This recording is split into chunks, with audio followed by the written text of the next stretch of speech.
High নমস্কার বন্ধুরা, আমার নাম রোহিত। তো আজকে কথা বলবো এটা হলো অ্যাক্টিভ লাইফস্টাইল সেডেন্টারি লাইফস্টাইল। আমি প্রোস অ্যান্ড কনসও বলে দেবো।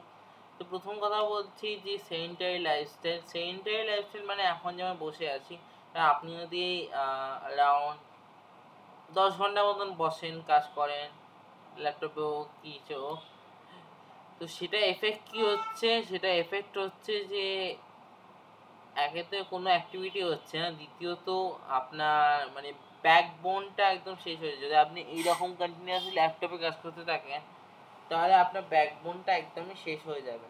মানে আপনার আর মানে দাঁড়ানোর ক্ষমতা থাকবে, নিচু হলেই আপনার ব্যথা করবে।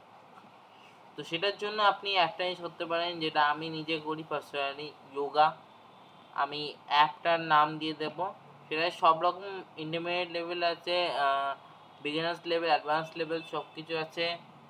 প্রো লেভেল বোধহয় একটা আছে, আমি ঠিক জানি না, ওটা আমি ইউজ করি না, বাট ওগুলো ইউজ করবেন। আর আরেকটা হলো যে এক্সারসাইজ করার চেষ্টা করবেন, যতটা পারেন এক্সারসাইজ করার চেষ্টা করবেন। আর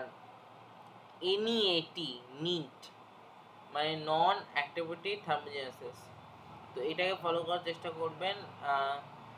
মোটামুটি শুরু করুন 5000 স্টেপস দিয়ে বা 3000 স্টেপস, এরকম একটা ওয়াচ কিনে নেবেন, বা আজকাল ফোনেও পাওয়া যায়, সেগুলোকে মানে ইউজ করবেন। এবং যতটা পারবেন মানে হেলদি খাওয়া, জাঙ্ক অ্যাভয়েড করা যতটা পারবেন। জাঙ্ক যদি আপনি একদমই অ্যাভয়েড করতে পারছেন না, বাট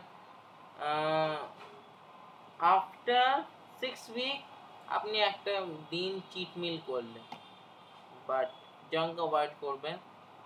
এবার আমি বলছি অ্যাক্টিভ লাইফস্টাইল, এটা তো প্রোসটা বললাম, কনসটা বললাম। এবার অ্যাক্টিভ লাইফস্টাইলে কি আছে?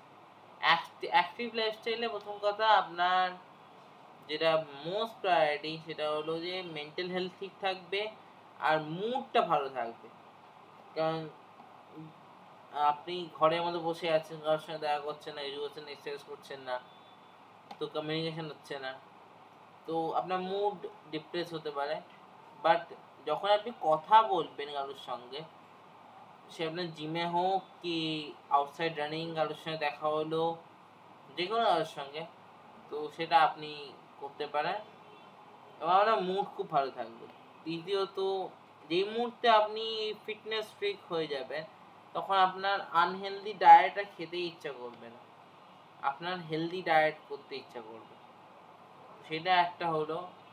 আর আরেকটা হলো হেলদি লাইফস্টাইলের মধ্যে মোস্ট ইম্পর্টেন্ট হাইড্রেশন। কারণ এখন সামার এসে গেছে, এখন হাইড্রেশনে খুব দরকার, উইন্টারও দরকার, অল দ্য টাইম দরকার। তো সেটা দেখবেন এবং 8 গ্লাস মতন খাবেন। মানে এই বোতলটা আপনি যদি 4 থেকে 5 বোতল শেষ করেন, এটা সামার ব্যাপারটা বলছি। আর উইন্টারে হলে 3 থেকে 4, তো এটা আপনি শেষ করবেন।